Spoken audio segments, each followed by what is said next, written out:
महाशिवरात्रि व्रत का शास्त्रोक्त नियम। महाशिवरात्रि व्रत कब मनाया जाए, इसके लिए शास्त्रों के अनुसार निम्न नियम तय किए गए हैं। 1. चतुर्दशी पहले ही दिन निशीथ व्यापिनी हो तो उसी दिन महाशिवरात्रि मनाते हैं। रात्रि का 8वां मुहूर्त निशीथ काल कहलाता है। सरल शब्दों में कहें तो जब चतुर्दशी तिथि शुरू हो और रात का 8वां मुहूर्त चतुर्दशी तिथि में ही पड़ रहा हो तो उसी दिन शिवरात्रि मनानी चाहिए। 2. चतुर्दशी दूसरे दिन निशीथ काल के पहले हिस्से को छुए और पहले दिन पूरे निशीथ को व्याप्त करे तो पहले दिन ही महाशिवरात्रि का आयोजन किया जाता है। 3. उपर्युक्त 2 स्थितियों को छोड़कर बाकी हर स्थिति में व्रत अगले दिन ही किया जाता है। शिवरात्रि व्रत की पूजा विधि। 1. मिट्टी के लोटे में पानी या दूध भरकर ऊपर से बेलपत्र, आक धतूरे के फूल, चावल आदि डालकर शिवलिंग पर चढ़ाना चाहिए। अगर आसपास कोई शिव मंदिर नहीं है तो घर में ही मिट्टी का शिवलिंग बनाकर उनका पूजन किया जाना चाहिए। 2. शिव पुराण का पाठ और महामृत्युंजय मंत्र या शिव के पंचाक्षर मंत्र ओम नमः शिवाय का जाप इस दिन करना चाहिए। साथ ही महाशिवरात्रि के दिन रात्रि जागरण का भी विधान है। 3. शास्त्रीय विधि विधान के अनुसार शिवरात्रि का पूजन निशीथ काल में करना सर्वश्रेष्ठ रहता है। हालांकि भक्त रात्रि के चारों प्रहरों में से अपनी सुविधानुसार यह पूजन कर सकते हैं। ज्योतिष के दृष्टिकोण से शिवरात्रि पर्व।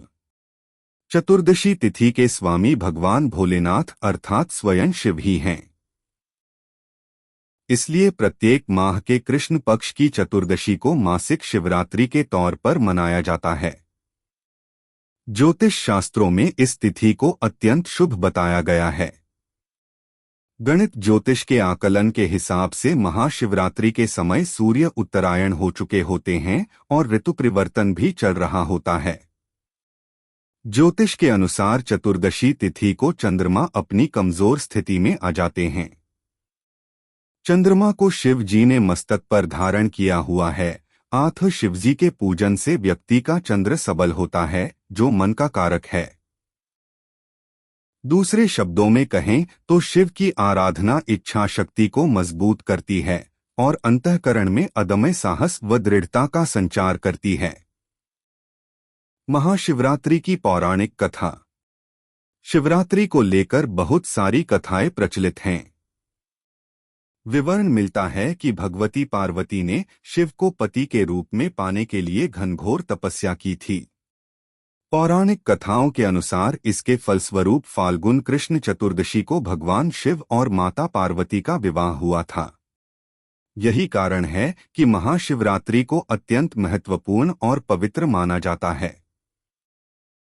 वहीं गरुड़ पुराण में इस दिन के महत्व को लेकर एक अन्य कथा कही गई है, जिसके अनुसार इस दिन एक निषादराज अपने कुत्ते के साथ शिकार खेलने गया किंतु उसे कोई शिकार नहीं मिला।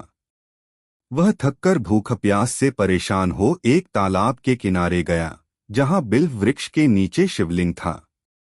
अपने शरीर को आराम देने के लिए उसने कुछ बिल्वपत्र तोड़े जो शिवलिंग पर भी गिर गए। अपने पैरों को साफ करने के लिए उसने उन पर तालाब का जल छिड़का, जिसकी कुछ बूंदें शिवलिंग पर भी जा गिरीं। ऐसा करते समय उसका एक तीर नीचे गिर गया, जिसे उठाने के लिए वह शिवलिंग के सामने नीचे को झुका। इस तरह शिवरात्रि के दिन शिव पूजन की पूरी प्रक्रिया उसने अनजाने में ही पूरी कर ली। मृत्यु के बाद जब यमदूत उसे लेने आए तो शिव के गणों ने उसकी रक्षा की और उन्हें भगा दिया। जब अज्ञानतावश महाशिवरात्रि के दिन भगवान शंकर की पूजा का इतना अद्भुत फल है तो समझबूझकर देवाधिदेव महादेव का पूजन कितना अधिक फलदायी होगा। अगर महाशिवरात्रि से जुड़ा आपका कोई प्रश्न है या आप इस व्रत से जुड़ी कुछ और जानकारी चाहते हैं तो कृपया नीचे टिप्पणी कीजिए।